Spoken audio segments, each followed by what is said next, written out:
Good afternoon, Advocate Maema. Good afternoon, Chairperson. Advocate Chauke. Advocate Cato. Thank you, Madam Chair. And You are still under oath, Advocate Maema. That is correct, Chairperson. yes, and apologies for the delay. As you can see, we're coming back as a team of two from a team of four. So the other colleagues have been left behind to work through the statement. Mr. Maema, we were at Part D, paragraph 45 of your witness statement.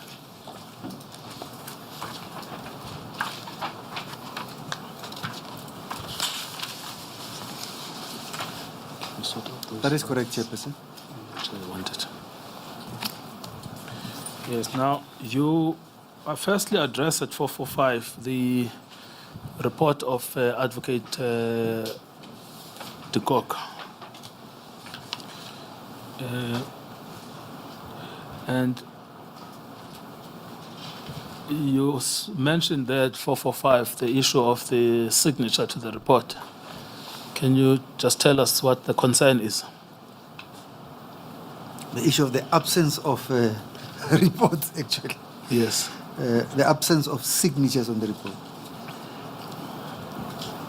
Chairperson, 445, the so-called DCOG report purported to provide the then NDPP Advocate Batoyi with an analysis of the legal requirements for sustaining racketeering charges under POCA and an assessment of whether those principles, a racketeering authorization, should have been issued in the Cato matter.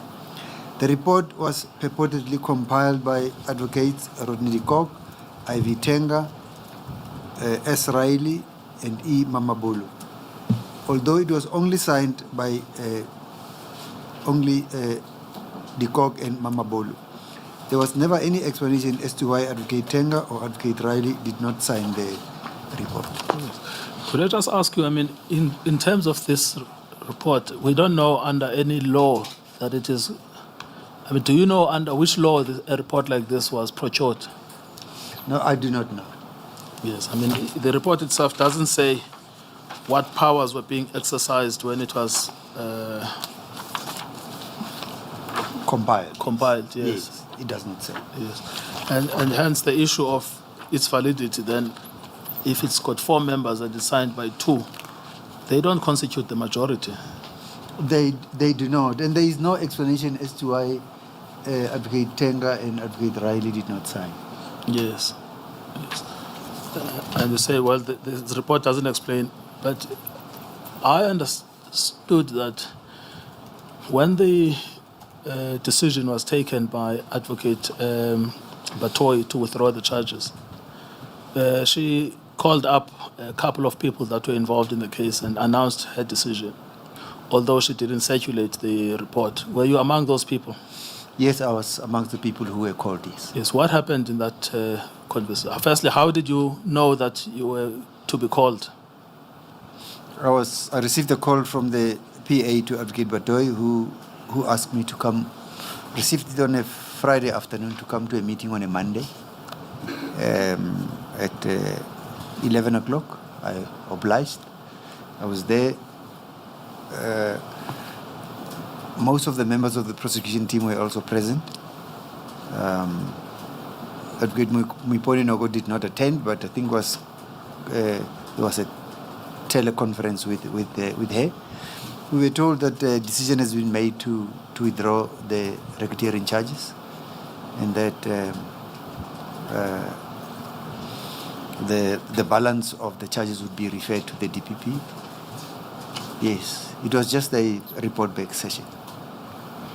Yes, no reasons were advanced. We were not, taken in confidence with the DCOG panel report. Yes. And did you engage with the statement that was announced? Did anyone respond back, or what happened? Chairperson, in the NPA, we have a spokesperson who speaks on behalf of the NPA. So we do not speak. We do not express our views. We do not express any how do you say? you do not express any dissension, if any. If you hold a dissenting view, you Chairperson Kasetswana o swaka le hunelo, you just die with your complaint. Yes. So in that meeting, no one said we disagree. No, we invited to say what our views are. We were called, 2 minutes, we were told this is what's going to happen, and we left. I see. So the meeting lasted that short. Very short. Yes.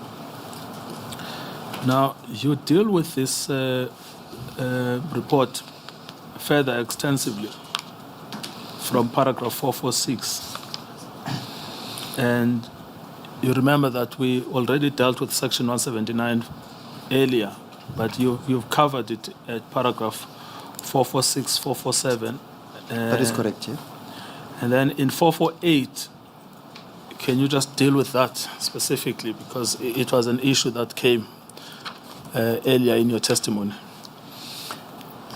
Chairperson, if reconsideration was in terms of section 179(5) of the Constitution, the panel should, in addition to receiving representation from an accused person and the complainant, have invited the prosecution team to make a presentation and clarify the process which were followed leading to the issuing of the Reketeering certificates.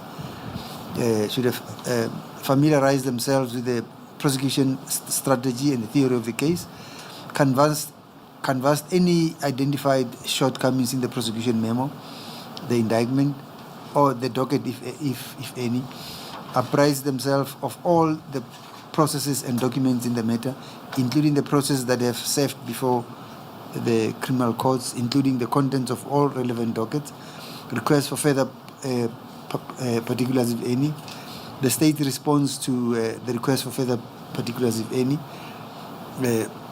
accused application in terms of section 342A of the Criminal Procedure Act 51 of 1977. Yes, thank you.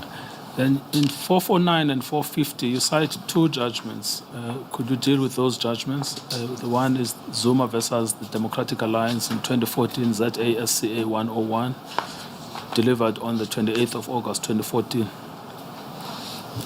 That is correct, Chairperson, where the court endorsed the tried principle below, and I quote, "The NPA as an organ of state has a duty to prosecute without fear, favor, or prejudice by upholding the rule of law and the principle of legality.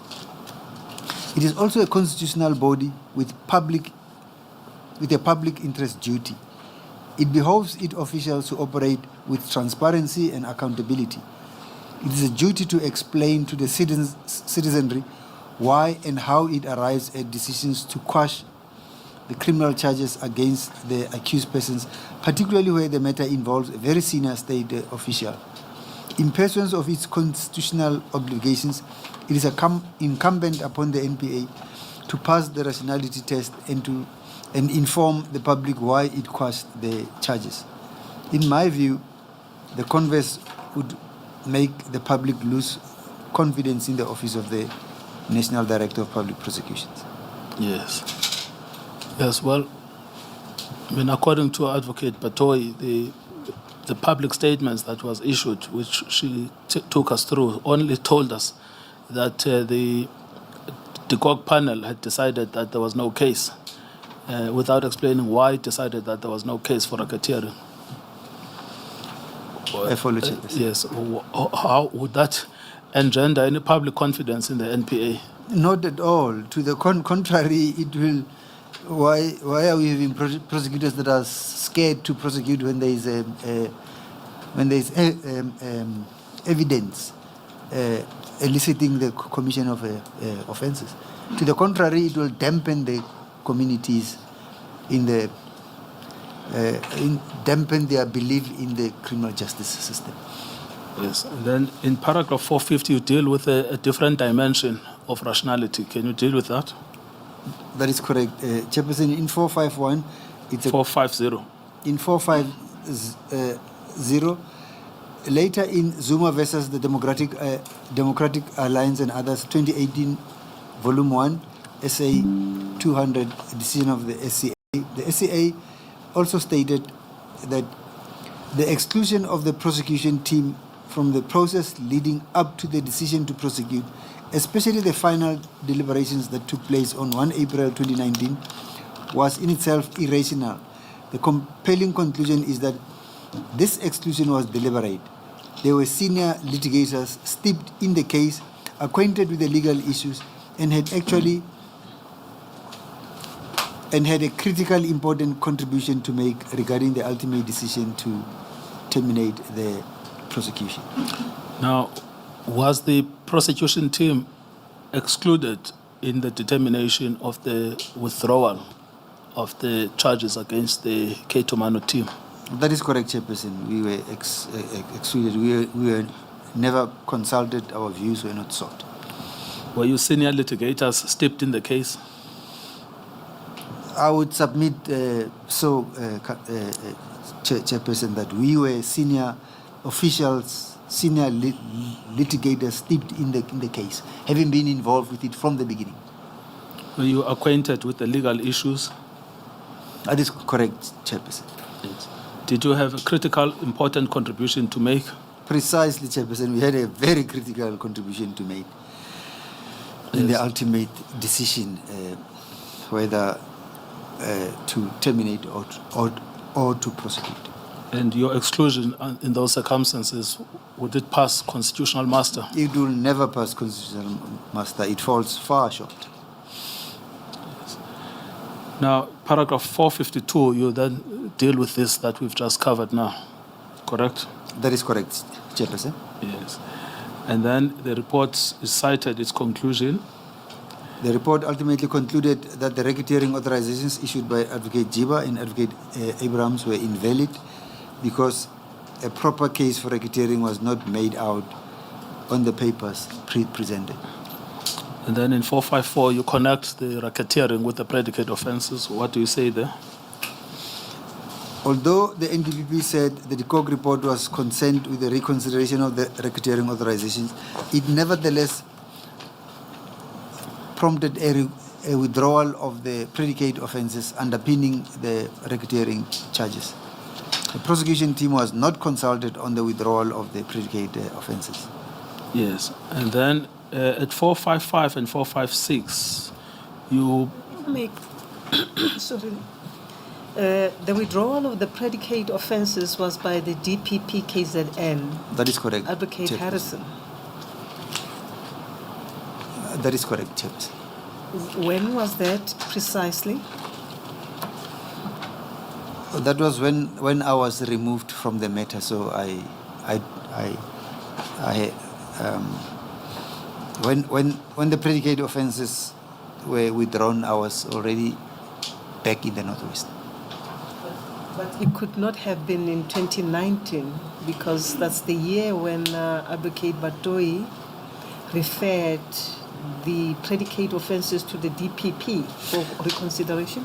I do not even know. I just heard in the media that Advocate Harrison had withdrawn the charges, Chairperson. I was not party to the office of the NDPP. Thanks.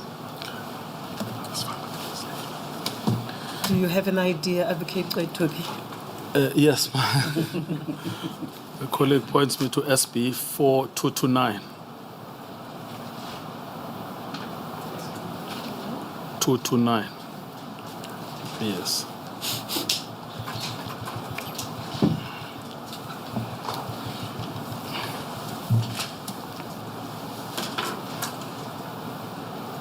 We will make a note and get it later. Thank you, Madam Chair. So at 455 and 456, you lay a foundation for your response to the panel, which I presume is something you would have said had you been consulted. Indeed, Chairperson. The DCOG report's findings were based on a misapprehension of the legal requirements for a conviction of racketeering in terms of Section 21D of of poker, a woefully incomplete analysis of the evidence contained in the relevant dockets, and a misapplication of the law to the facts. Yes. In what follows, I summarize the evidence in the dockets that the Reketeering report should have analyzed and how the evidence established racketeering charges against the accused. Yes, sorry, before you proceed, I mean, in the evidence, and again, if necessary, if the evidence leaders take an issue, we can go through each docket. In the evidence of Advocate Noko, we took her through 12 dockets that are just not considered at all in the Reketeering panel, just not, they're mentioned in one page, not a single statement about the contents of those dockets. Would that be consistent with your knowledge? No, that is not consistent with how a proper review should be done. If you want to go to the merits of what you are dealing with. Yes. Now, thank you. As I say, if necessary, I can give the names again of the dockets that are mentioned, but apparently not even opened. Madam Chair, for Advocate Reketering's sake, we do not take issue with that. Already there is evidence, so there's no need. You speak up, sir. I'm saying for Advocate Reketering's sake and comfort. Speak to the mic and speak up, please. Yes, I'm saying for Advocate Reketering's comfort, we do not take issue with what he says that based on what Advocate Noko had said, there were 12 dockets which were not mentioned in the Reketeering report. They were just merely listed there and they were not summarized. So there's no need for him to take the witness there. Yes, thank you. Thank you. Thank you, Advocate Mchene. Thank you, Advocate Toby. Thank you. Advocate Halley is here. I don't know whether... I'm not sure why this particular aspect.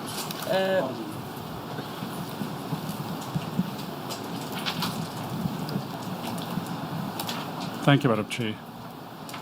I must just say a lot happened this morning when you were not here in relation to certain aspects of the dockets not being pursued in details if the parties are agreeable. I'm just giving you that precursor.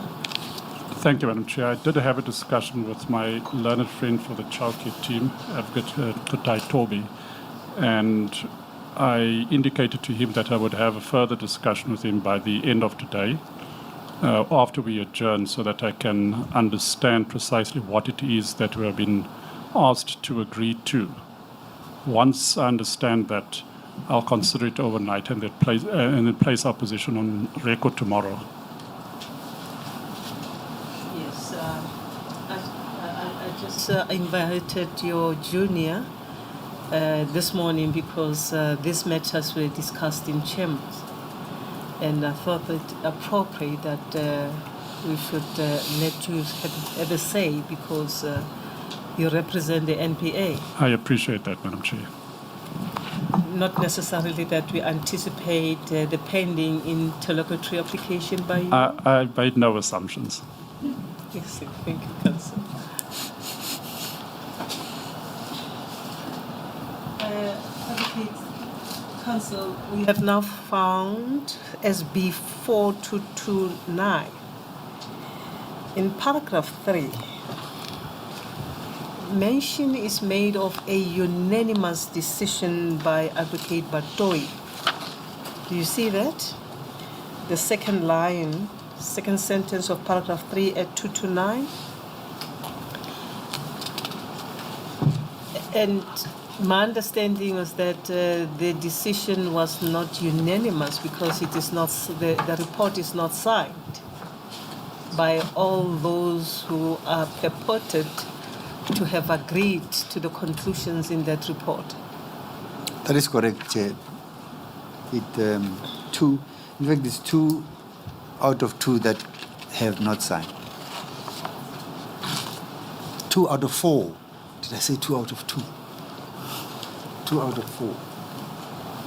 Now, this SB 4224 does not tell us when Advocate Zungu, Advocate Harrison made a decision, Council. It was a letter by Advocate Batoye dated 16 July 2019 asking her to make a decision with regard to the predicate offences. So I'm still interested to know when did she then respond to this request by Advocate Batoye. If you know, we will try to find that, and then if you get the answer, let us know. Do you know, Mr. Maema?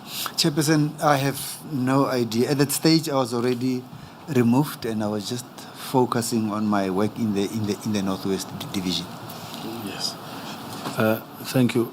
I mean, that information has been asked for before, so hopefully at some point it will be furnished by the NPA.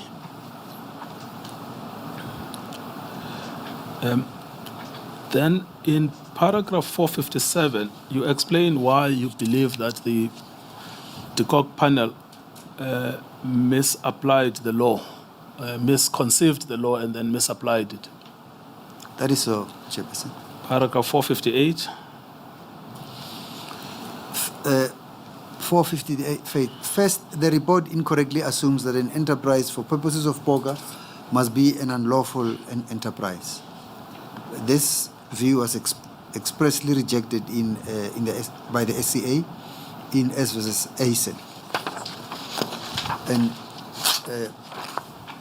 the quotation from S versus ASEN, open quotes, there is no requirement that the enterprise be legal or that it be illegal.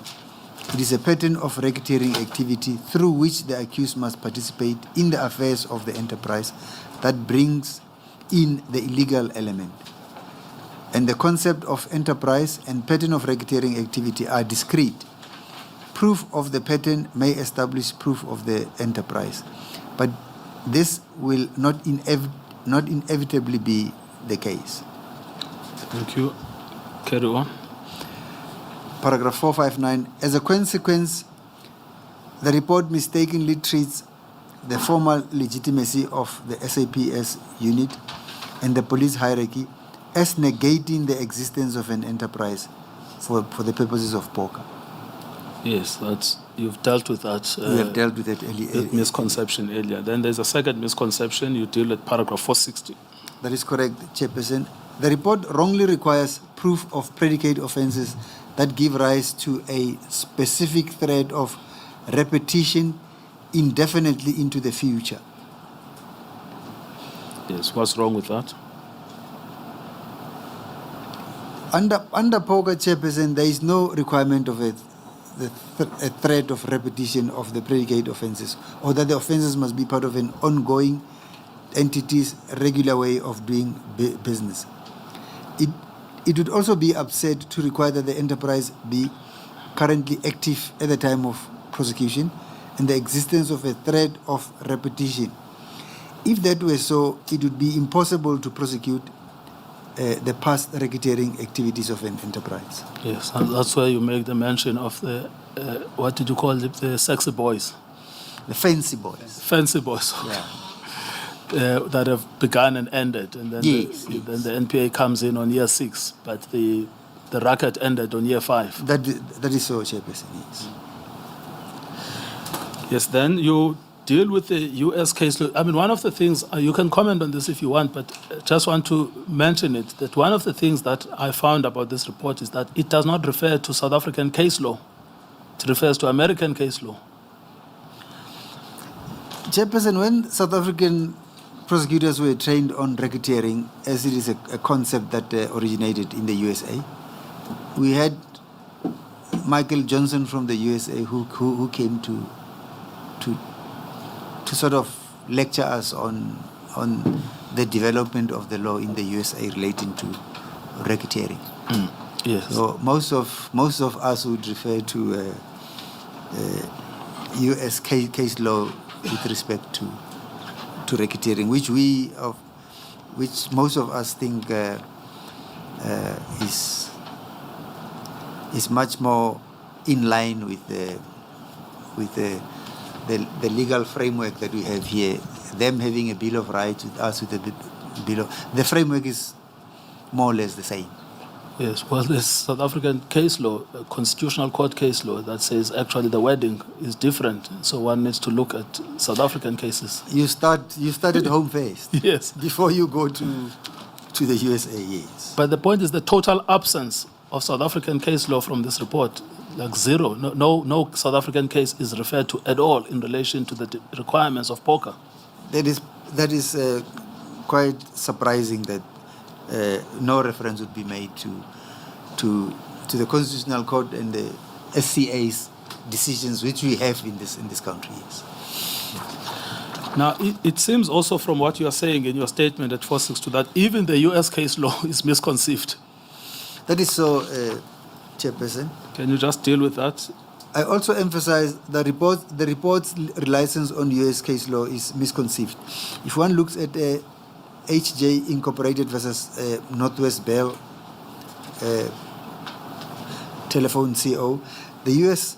Supreme Court held that continuity is both a close and open-ended concept, referring to either to a close period of repeated conduct or to past conduct that, by virtue of its nature, projects into the future with a threat of repetition. Continuity can thus be established by proving racketeering acts that themselves include specific threat of extending indefinitely into the future, or predicate acts or offenses that are part of an ongoing entity's regular way of doing business. The court further noted that the continuity requirement is likewise satisfied when it is shown that the predicates are a regular way of conducting the defendant's ongoing legitimate business. Yes, well, although in this case that wouldn't be applicable. It's never legitimate to torture suspects and to kill suspects. That is so, Chairperson. It can never be lawful to conduct business in that way. And then 462.3. 462.3. This misunderstanding of the law leads the authors of the report to attribute undue significance to the fact that there were only 2 charges against the accused for predicate offences occurring in 2011, as opposed to 9 charges in 2008. Yes. So that's the second misconception of the law. That is correct. And then there is a third one at 463. 463. Third, the report assumes that a conviction of a manager under Section 21F of poker requires the manager to have himself committed an underlying predicate offence or participated in a pattern of racketeering activity. But that is not what the Section 21F requires. Again, as the SCA has emphasized, the offence lies in the accused's knowledge that the enterprise is being conducted through a pattern of racketeering activity. The manager himself does not need to be charged with the underlying predicate offence that comprise the enterprise pattern of racketeering activity. Yes, thank you. And then why is that misdirection important? Chairperson, it is important because a person in the position of General Boysen should be in a position when something comes to his attention to investigate and to make sure that an illegality which has commenced is not continued with. He should take steps. He should have, the members of the SVC Cato unit should have accounted. He should have called them to order and say, gentlemen, what is happening here? The first person has passed on. If we need to bring this person to book, we should do it constitutionally in terms of the book. Yeah. But you find them involved in killing 1, 2, 3. It continues unabated because they know that he will protect them. Yes, I mean, the knowledge of 5 killings, in the context of 28 killings, personal knowledge where a man says, I am personally aware of these 5 killings, would that not be sufficient? That is very sufficient. But the worst, Chairperson, is a person that approaches court and say, I'm applying for an interdict not to be killed. I mean, it's unlawful to kill, so it should be obvious no one should be killed. Now, when you approach court for an interdict, for an order compelling the police not to kill him, it's extraordinary. Yes. All right. Then at paragraph 462, I think there you set out precisely in words what you've just said, but maybe you can read it. Maybe it's written more elegantly than you've said it. Oh, yes. Or maybe you said it more elegantly than it's written. I think it would be written more elegant, considering that English is not my forte. Put a dictionary next to you when you write. Which paragraph is that? 462, Madam Chair. 462.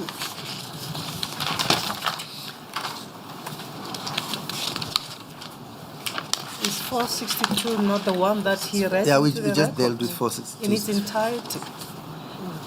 464. 464. Yes. Chairperson, the next is 464. Yes. This misdirection leads the authors to conclude that Major General Boysen could not be charged under Section 21F of POCA because he did not personally participate in a pattern of racketeering activity. Apart from the incorrectness of the latter conclusion, which I address below, it does not matter for purposes of a prosecution under Section 21F whether Boysen committed a predicate offence or was involved in a pattern of racketeering activity. The offence is thus established by evidence that Boysen knew or ought to have known that the Cato unit was conducting its affairs through a pattern of racketeering activity. Yes, no, that's really the point about. Yes. General Boysen tells us himself that he was aware of 5 killings. Yes. And of course, he was aware of the 6th one because Mr. Mkhize was the deponent in that case. That is correct. Yes. And then under 21F is then charged for management of it, which is knowledge or ought to have known. It's sufficient compliance with the POCA legislation. Yes. Then 465, this is now the 4th misconception of the law. That is correct, Chairperson. Fourth, the authors wrongly requires proof of predicate offences that give rise to a specific threat of repetition indefinitely into the future. No, sorry, I think that is incorrectly duplicated because it's the same 466 and 467. So the 4th should be 468 because you've covered that in item 2 of your analysis. Do you agree with that? Oh, yes. So, which means the 4th should really be 468. Yes. Because 460 and 465 are the same. Yes, exactly. That's what I'm saying. Paragraph 468. Yes. Fourth, the report incorrectly assumes that the predicate act comprising the pattern of the racketeering must arise from more than one incident. Yes. Now, on that score, the evidence leaders put it to Advocate Noko that because General Boysen was involved in one incident, I don't understand how they say he was involved in one incident when the evidence establishes more. Yes. But assuming that it was that incident of the killing of Mr. Ndimande, where he was then charged with 7 predicate offences arising from that incident, this is really what this is addressing, isn't it? That is so, Chairperson. Then what's wrong with that?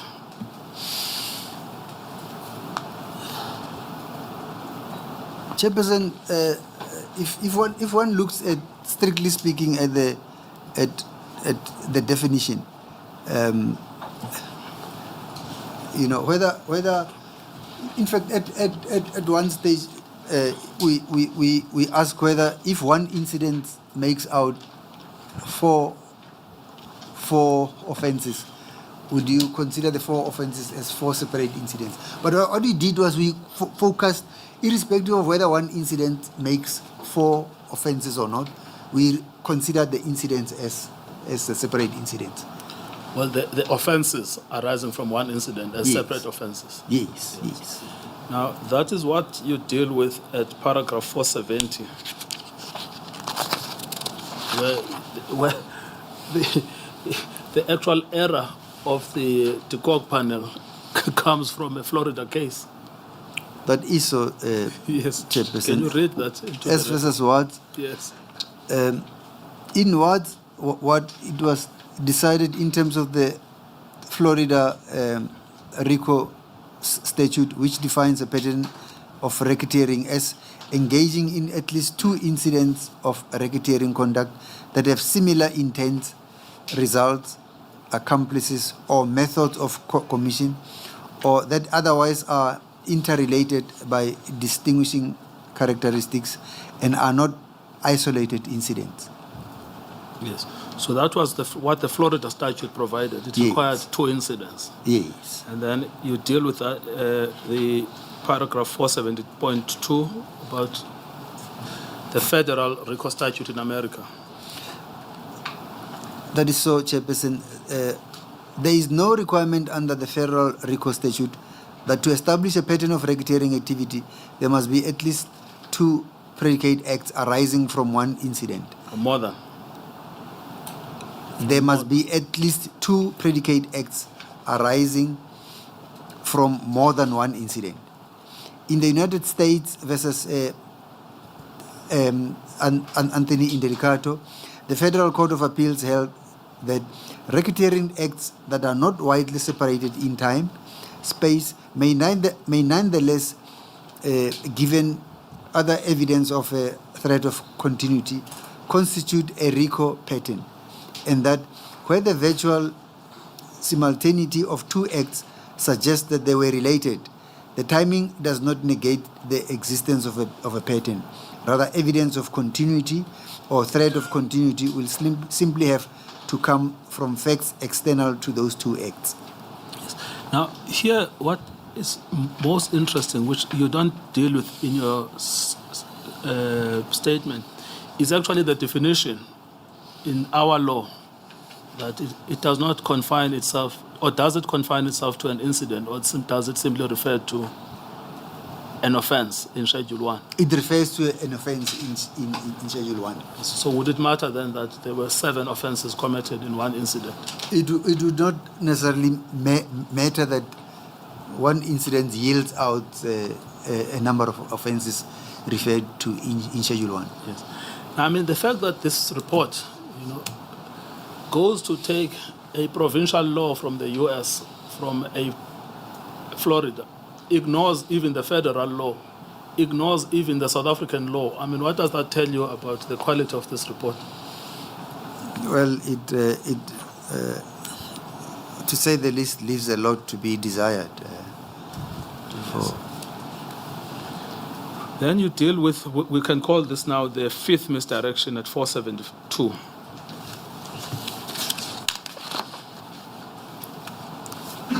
Sixth, the report incorrectly criticizes the prosecution for relying on hearsay evidence that would, in its view, be deemed, do I say inadmissible? Admissible due to... Inadmissible. Inadmissible due inter alia its alleged lack of probative value.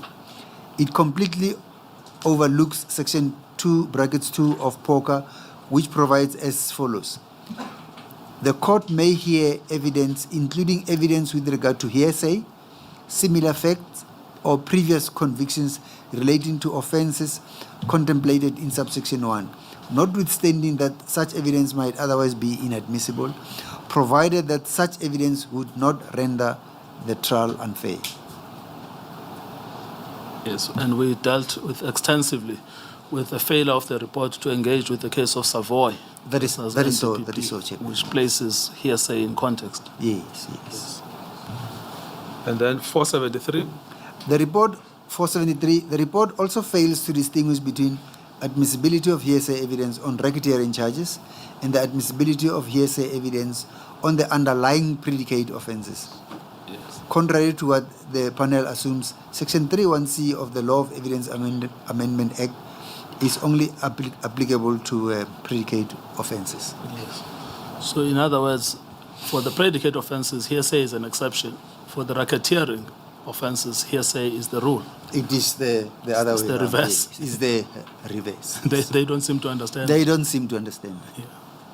But that is ordinarily what happens when you have been out of court for a long time. Who's been out of court for a long time? Most of the people in the DCOG report. Oh. You get out of touch with the principles when you don't get to court in a long time. Yes. Can there be such a justification? I beg your pardon. Can such a justification really be sound No. for the advocates who litigate in the court in the Republic of South Africa? And there are decisions in these courts, that addresses the very, very pieces of legislation they are working under. Chairperson, it's inconceivable. It cannot be justified. All I'm saying is that the more you are in court, the more sharper you become. When you engage with the sharper counsels, you become more sharp. But when you sit in the office and read the reports, then you become more rusty. Of course, I mean, you go and write a report, you have to do research, you have to apply your mind. You have to look at the latest Decisions of the decisions courts. and how the latest interpretations of case law to make sure that your recommendation will be relevant. Yes, so the fact that you don't go to court often is not excusable, is it? I follow, Chairperson. Thank you. Yes. Thank you. So we've given all of the legal critique of the report, and we've also dealt with the facts that if they just excluded 12 of the reports from their assessment, of the dockets from their assessment for unexplained reasons. Yes. Yes. I mean, you obviously wouldn't have insight into how exactly they went about doing their work because you're not part of them. That is correct, Chairperson. But if even at the towards the completion of the report, they would have They would have invited our views. Then at least, because all that you do is just Audi. If you Audi, you are perfect. But if you don't Audi, then it shows that you are one-sided. You don't want to hear you don't want to entertain any opposing views. Yes. Is the challenge with the DCOG panel itself, is the challenge not on the person who finally makes a decision based on the contents of this very report with all these misconceptions? Chairperson, you are very correct. Ultimately, the NDPP should have seen that the prosecution team has not been invited for review and invited their view in order to make an informed decision. Yes, but the fact that she does not. Because given Section 179(5), you have a constitutional duty to act, to be constitutionally compliant. To be compliant as the head and to... of the institutions such as the NPA. That is correct, Chairperson. Thank you, Madam Chair. I want to move on then, Ms. Advocate Maema. We've dealt with what I've classified as the merits of this case, Yes. which is presenting the evidence and dealing with the critique. What we haven't dealt with is the chronological sequence, which is in your statement, Part C, from paragraph 396. So might I ask you to go to that portion of your statement?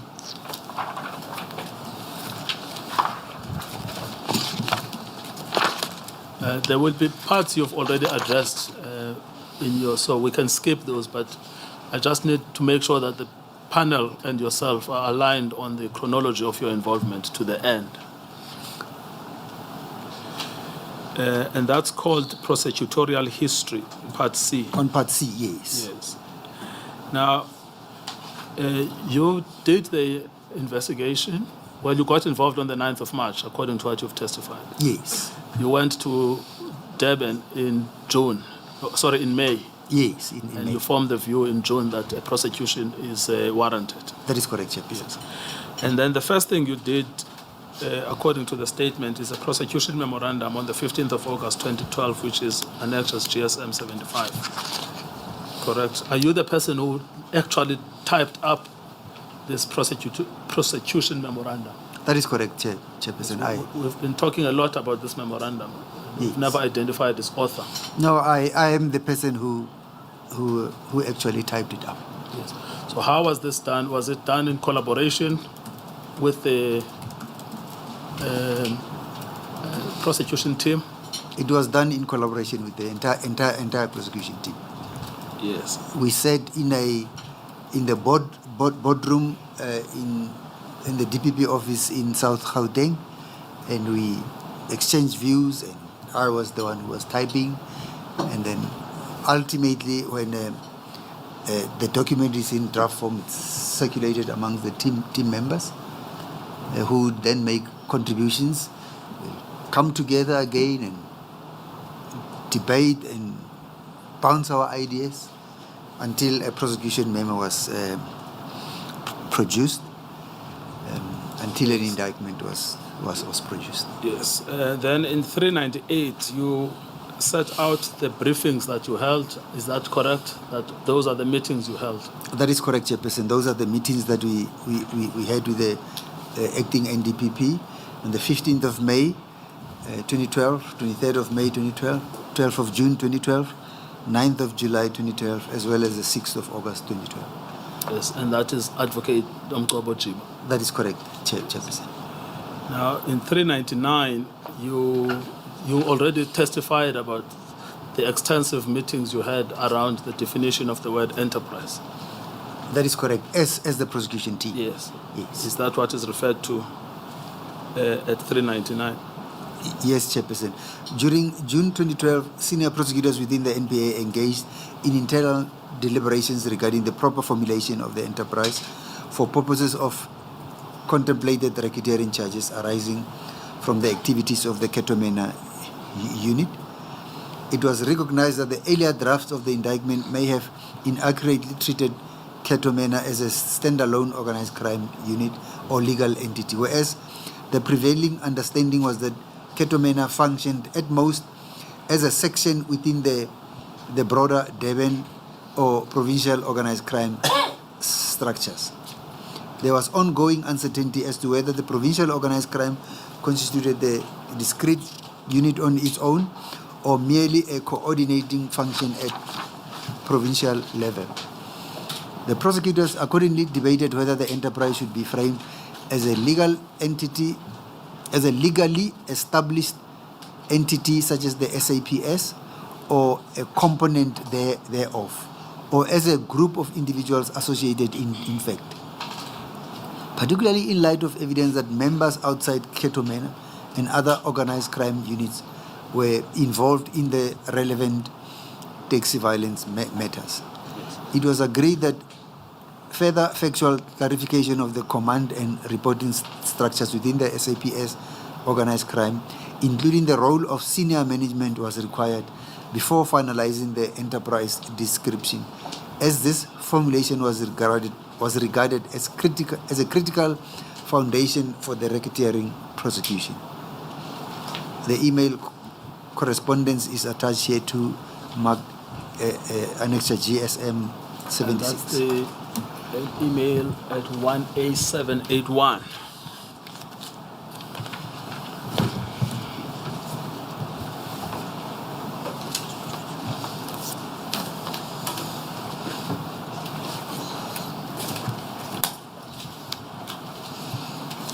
I am there, Chairperson. Would that be the kind of exchange of emails that you would have had trying to work out what the enterprise is, what is the scope of the enterprise? That is correct, Chairperson, because we would debate, compile, and then circulate So those were some of the engagements that we had. Yes.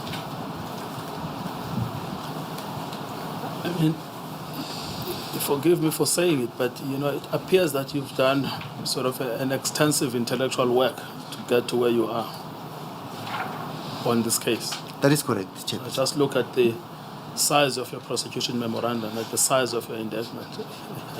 I just like shiver because it's mammoth what you've done. And then someone comes in years later and they say, no, you were all driven by Ulterior motive. an ulterior motive.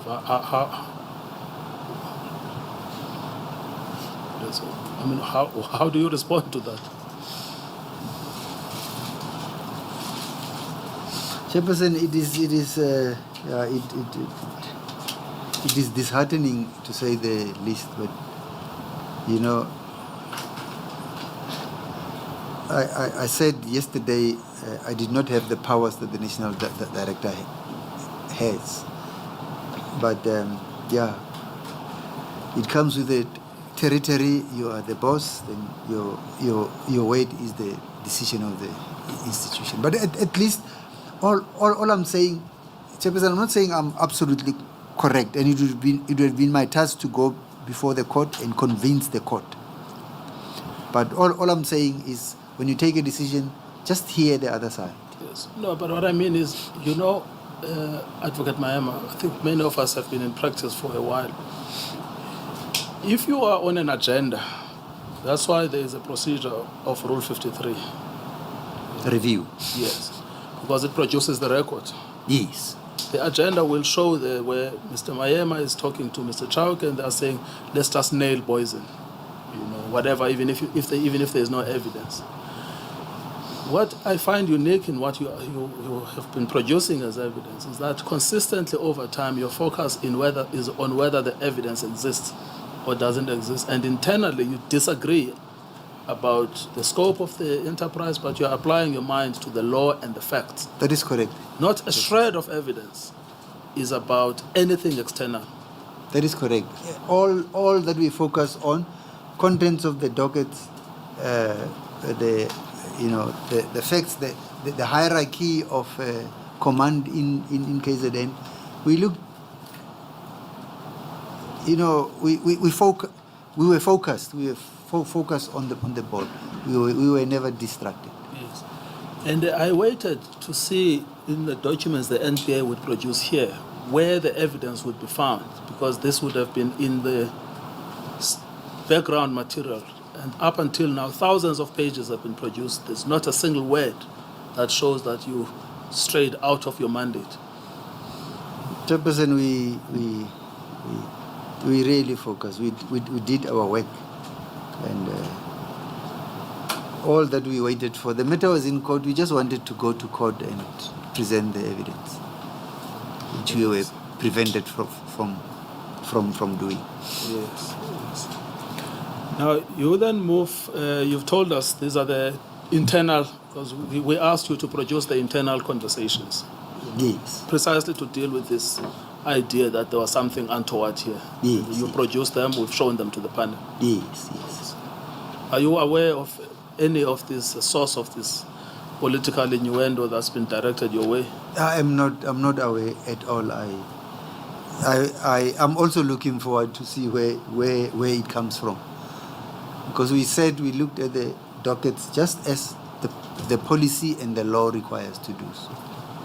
Yes. Now, you've moved on now from paragraph 399, 400, and 401, and that's still your internal debates at the time. Yes. And then you've dealt with the statement of Eya, why, even though Eya was formerly in charge of the SVC of Cato, Mano, in reality, Mr. Poison was the person de facto in control. That is correct. I don't want you to repeat that. And then 404 is something you haven't testified about. Can you just deal with that, because it's featured in this case? And maybe let me take you to the page specifically. This is GSM 77. At page 1A783. I am the chairperson. Do you recognize that document? Yes, I do recognize the document. What is it? It is a covering letter from the acting DPP in KwaZulu-Natal, Advocate Noko, as she was, Noko Mashilo then, addressed to the acting National Director, Advocate Jiba, requesting for the issuing of Reketeering authorizations. I understand, but you see, the thing that was being discussed is around the signature. Oh, yes. And the fact that that arrow there indicates PP or doesn't indicate PP, and whether Advocate Noko actually signed this letter or whether it was signed by Advocate Chauke, and what were the circumstances in this. All right. So that's what I want you to explain to the panel. All right. Now, Chairperson, the document was drafted by the prosecution team. This Yes. document was drafted by the prosecution team in the Joburg office of the DPP. It was I compiled it on my laptop on a letterhead of the DPP of K of KwaZulu-Natal. And as this was a high-profile matter, it had to go under the name of the DPP. Although myself as a deputy could sign on behalf of the DPP, but I felt here the national director must see that it is done with the acquiescence of the DPP. So it was drafted in the name of Advocate Mwiponi Noko, who was at the time the acting DPP of KZN. And then what I did then was I would then have had a telephonic arrangement with her to plan to travel to KZN to come and brief her on the documents, on the covering sheet, as well as the prosecution memo. Then what happened then was, as a result of the conversation that I had with her, and I assume that there was a conversation as well between Advocate Mwiponi Noko as well as Advocate Chauke, I was directed to present the documents to Advocate Chauke, who then signed on behalf of Advocate Mwiponi Noko. So it's a document that we drafted in the name of the DPP in KZN, but as a result of the discussion that we had, and the fact that we have a DPP in the South Gauteng office where we were, a discussion between Advocate Mwiponi Noko and Advocate Chauke led to Advocate Chauke then signing on behalf of Advocate Noko, and the documents having been signed, then I then proceeded to take them to Advocate Mosing at head office to be presented to Advocate Jiba. So the reason I'm asking you is that because this letter has been used now as evidence of Advocate Chauke making prosecutorial decisions outside of his jurisdiction. Now, there's quite a lot of legal arguments. Don't focus on it, just get us the facts. I mean, whose decision was it that an application for a racketeering authorization must be issued, which is contained in this document? The decision of the prosecutors. Yes. Of yourselves? It's my decision and the prosecution team, yes. Yeah. Advocate Chauke was never involved. All that he was involved in was the communication of the decision that we made. Yes. Because it had to be communicated. Protocol in terms of the NPA, only DPPs communicate with the NDPP. Yes. So myself as a deputy, it is proper that a DPP should sign that communication, not a deputy. Yes. Now, it looks like in paragraph 3, the accused had already appeared in court. Now, that could give the impression that they appeared charged with racketeering, but before racketeering could be issued. So just explain that. Yeah. Yes. What happened was when they appeared on the 24th of August and on earlier dates, they were just appearing on the predicate offences. But we made sure that when the matter is transferred to the Durban High Court, the racketeering authorizations are in place. Yes. Now, you dealt with this this particular document in an email which is at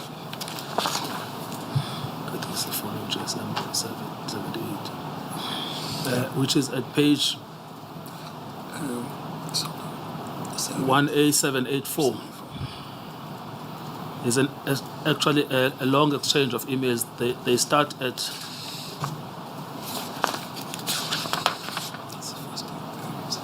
786 and they seem to go up. So if you can just take us through the sequence of those emails.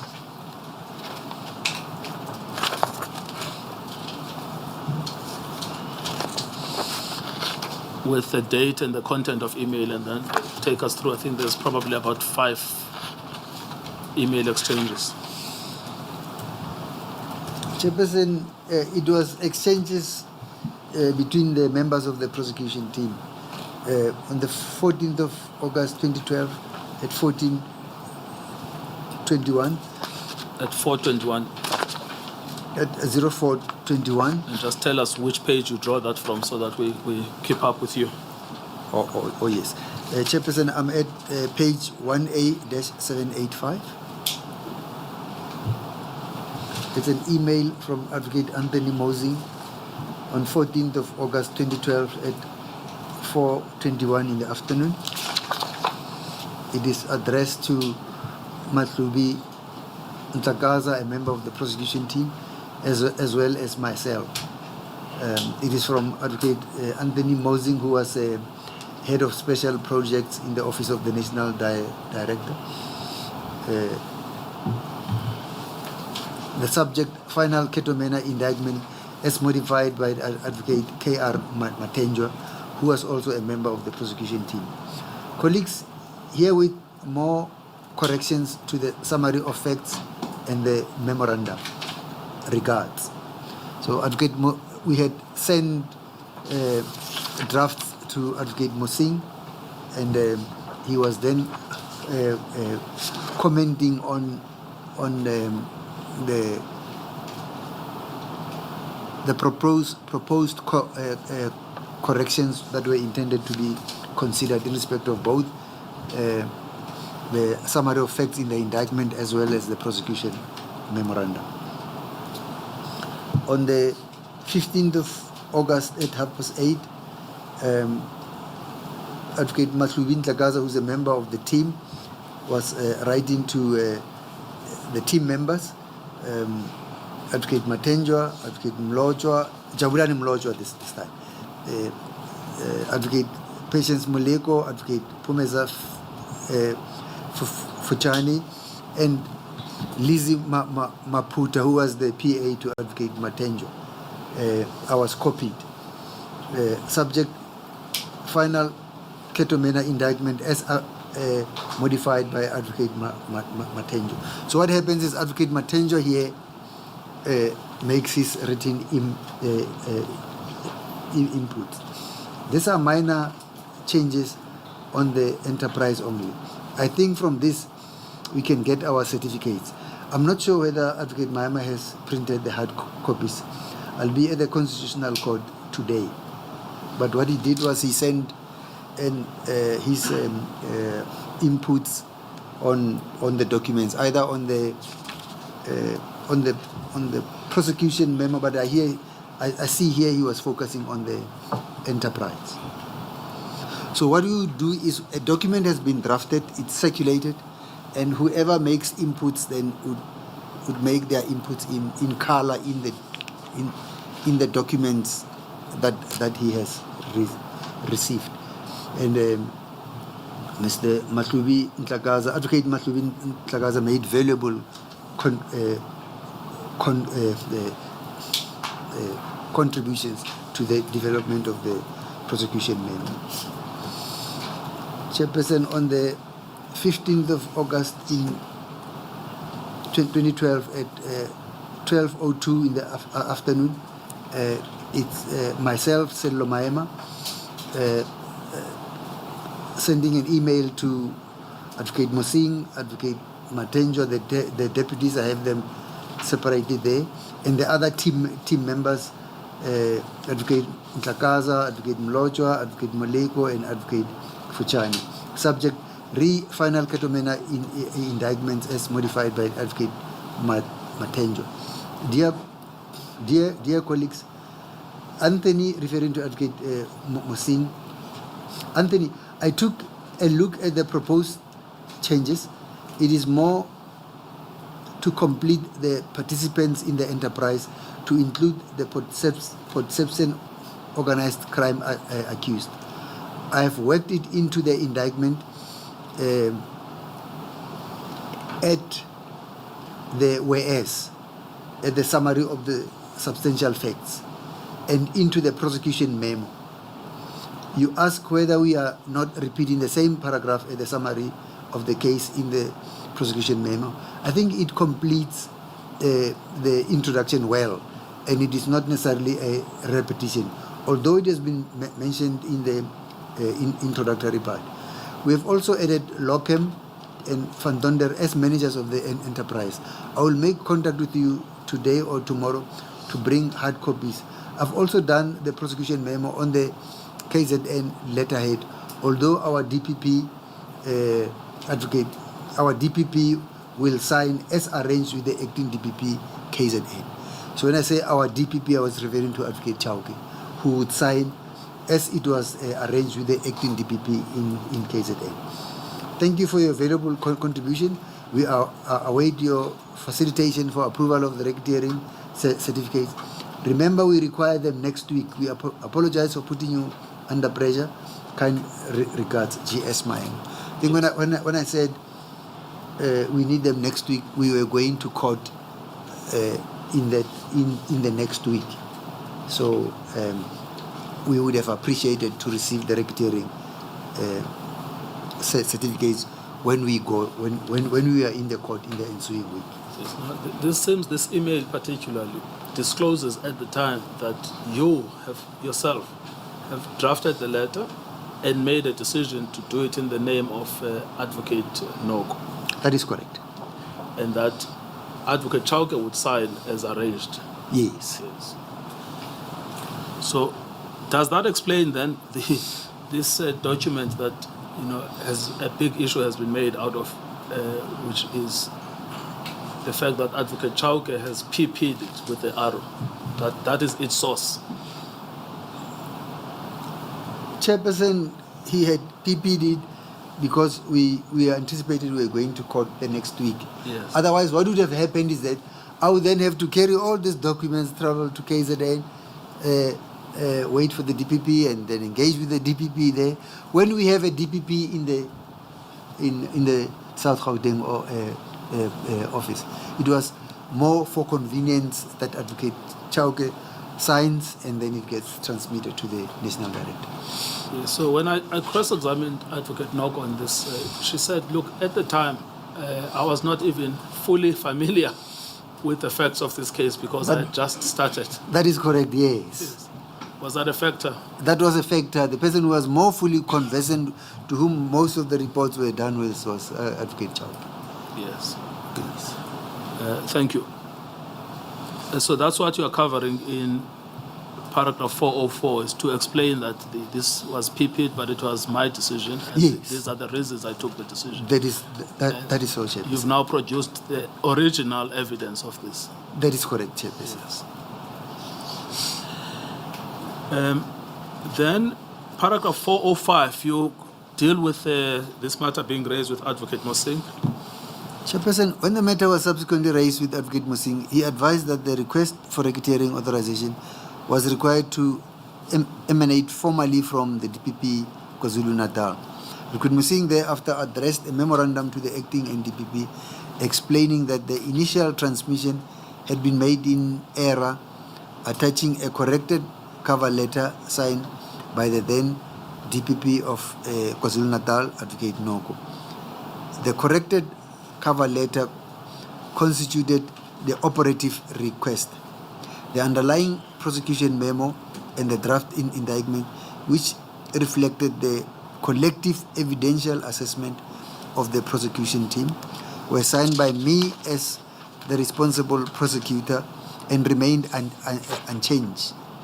A copy of Advocate Musing's memorandum is attached as GSM 79. Now that you will find at 1A787.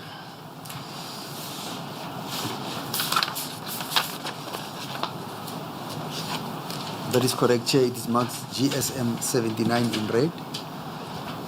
Yes. That's where Advocate Musing then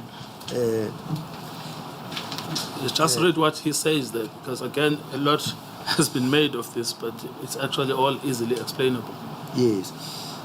Chairperson, it bears a stamp of the 27th of August 2012 of the Office of the National Director.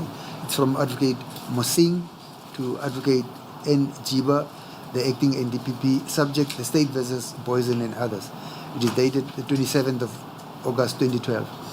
Application for directive in terms of Section 111 of Act 51 of 1977 as amended in Sections 44 and read with Section 22(3) of Act 32 of 1998. Dear Advocate Jiba, a directive in respect of the above-mentioned provisions have already been approved and signed by you in the above matter in respect of offences committed within the area of jurisdiction of the DPP Northwest.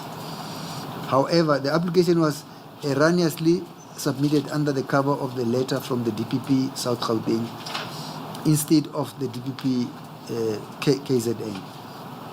A new request has now been submitted under cover of the attached letter from the DPP KZN dated the 20th of August 2012. It is requested that the acting national director issue a new centralization directive as per attached draft.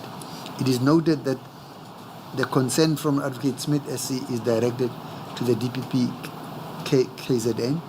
The facts are otherwise unchanged.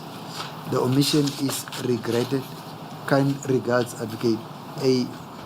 Mosing, Head of Special Prosecutions in the Office of the National Director. Yes.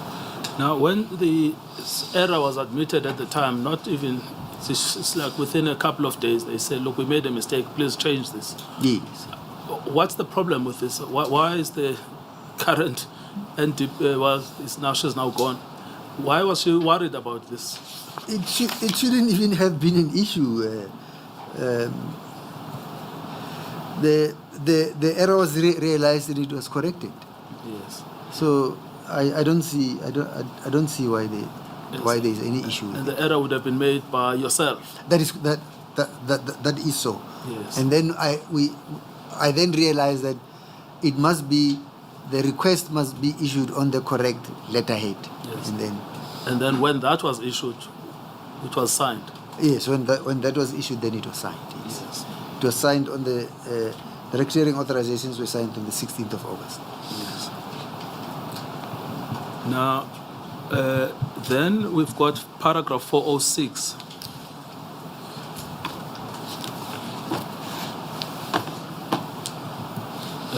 But that's the contents of the memorandum. That is correct. We've been dealing with extensively, so we don't have to deal with that.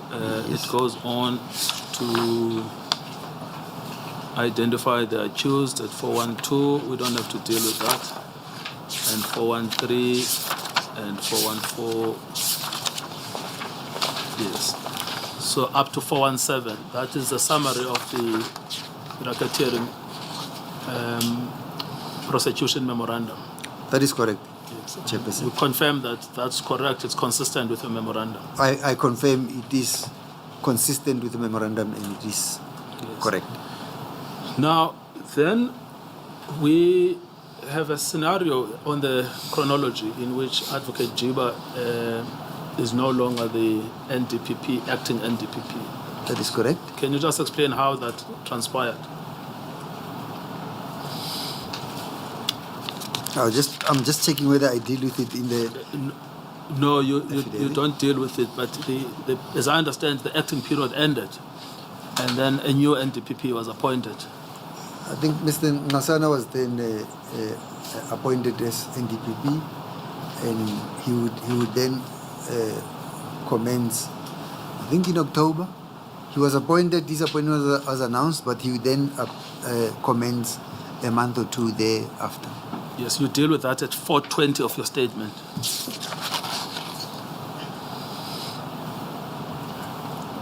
That is so, Chairperson. It is apposite to mention that Advocate Ngasana was appointed as NDPP not long before the Govan J judgment was delivered on 26 February 2014. His appointment was announced on 1 August 2013 and it was effective from 1 October 2013. Yes, and then 421. 421, given that Mr. Ngasana was newly appointed, the prosecution team prepared a memorandum dated the 5th of March 2014 in order to enable Advocate Chauke to brief the NDPP. So this is now after the judgment of Judge Govan was given. That is correct. Yes, we've also dealt in this inquiry a lot with the judgment of Judge Govan, so I'm not going to waste your time to analyze it. Yes. So it comes on the 26th of February 2014, and then on the 5th of March, that's where you step in. Yes. All right, and then what happens after? Given that Mr. Ngasana was newly appointed, the prosecution team prepared a memorandum on the 5th of March 2014 in order to enable Advocate Chauke to brief the NDPP.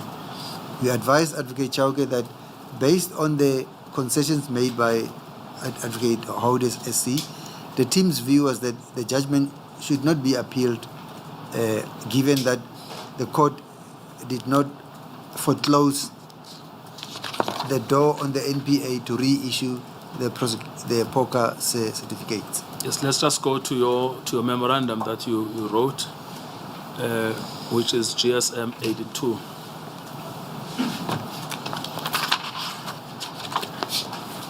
I am there, Chairperson, at 1A 799. What is this document? Chairperson, it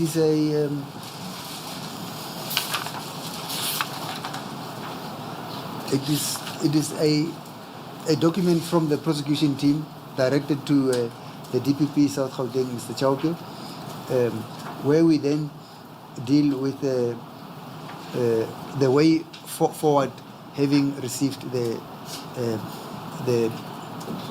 Govan J judgment. Yes. What is the purpose of that document under Section A? Under Section A, the purpose of this memorandum is to update the National Director of Public Prosecutions and the head of NPS following the judgment delivered by Govan J of KwaZulu-Natal High Court on the 26th of February 2014. The judgment is attached as Annexure A and the indictment attached as Annexure B. The prosecution team also seeks to inform the National Director of our intended course of action in the light of this judgment.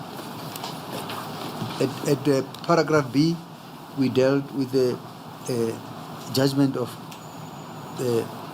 Govan J as he then was. 3. In terms of paragraph 37 of the judgment, the applicant, Mr. Boysen, was granted prayers A, B, C, and D. In paragraph 40, the applicant was unsuccessful in respect of prayer E of the notice of motion.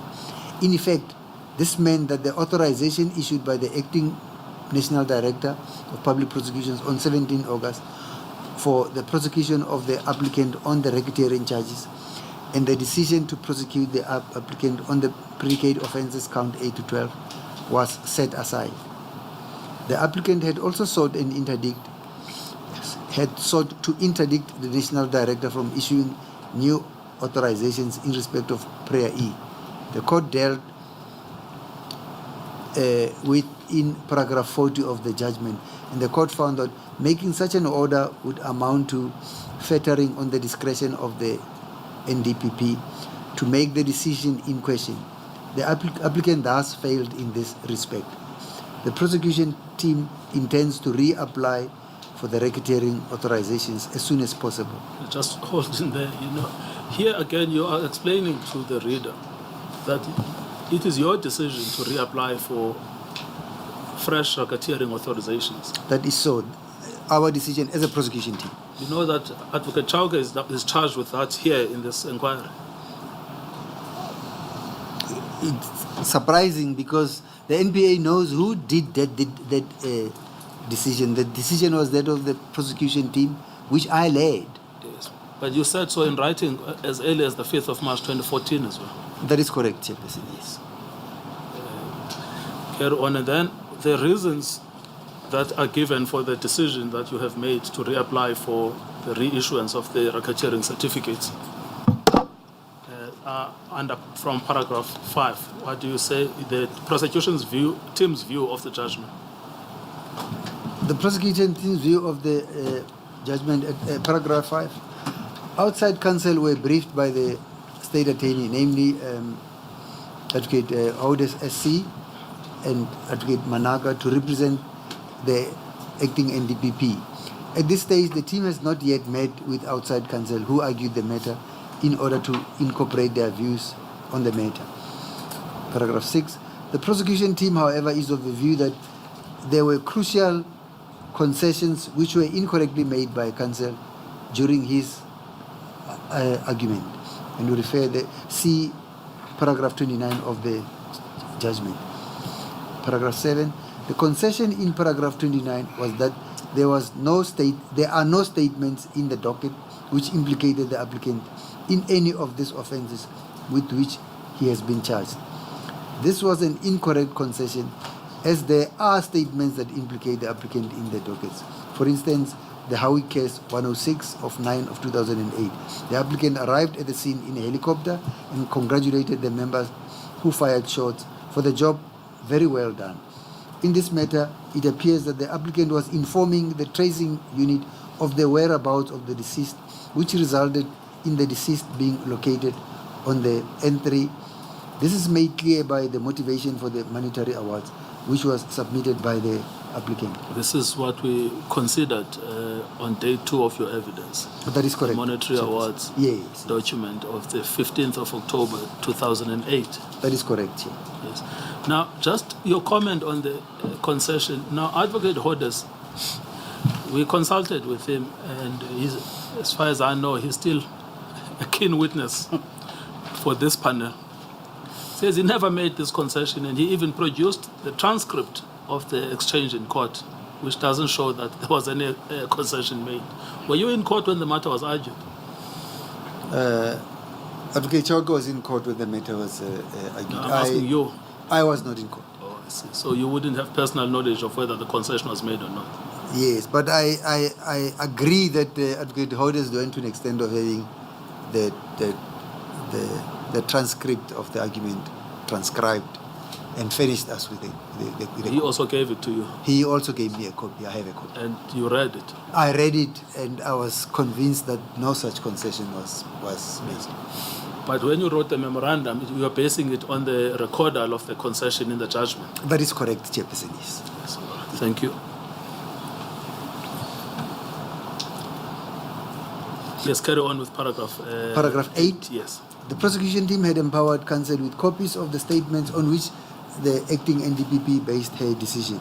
The court was, however, not favoured with the copies of these copies. Instead, concessions which had the effect of discrediting the rationality of the decision were made. The copies of the relevant statement in the docket and 2 memoranda dated 4 June 2013 and 15 August 2013 in response to the applicant's papers were provided. See Annexure C and Annexure D are attached here too. Paragraph 9. The prosecution team was also not favoured with the affidavits prepared by counsel on behalf of the acting NDPP to enable the team to correct or add the facts which could have been lacking.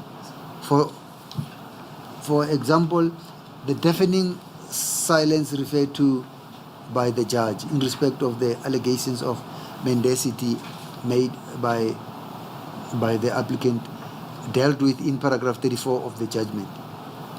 10. We feel, therefore, that the concessions were incorrectly made. This is the aspect which informs us that it is undesirable to appeal this matter. 11. In terms of process, since we do not intend to appeal the judgment, we have the view that we should call upon the applicant to appear before the High Court to formally withdraw the charges in the meantime, pending an intended application to USE for a new authorization.